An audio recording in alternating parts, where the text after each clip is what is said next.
As we prepare to march, almost 42 years later, I stand here, missing a man I've never met, who was gone long before I was even a concept, feeling the void that was left in the world when violent ignorance pulled the trigger. Almost 42 years later, I grasp for any article that may link me to him, any bit of wording that may help me to know him. Almost 42 years later, my ears ache to hear the valor in his voice, heard on the street, during a march, or in a church. The recordings left behind are heard graciously through my ears, but are insufficient in filling the hole in my heart with which I was so agonizingly born. Almost 42 years later, I wish my mother had been more involved with the Chicago movement, or that my father had read more, so I would have more stories to cling to in my time of sorrow.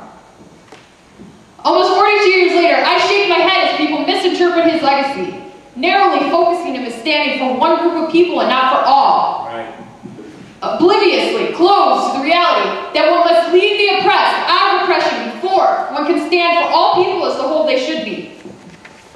Almost 42 years later, I want to march to the beat of that drum major.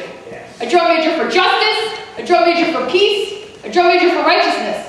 Almost 42 years later, I want to travel down the other side of that mountaintop, not just to glimpse the promised land he spoke of so vividly, but to bask in its warmth and its glory and be comforted by its reality, knowing then and only then that Dr. King and his dream did not die in vain. Amen. Whoa.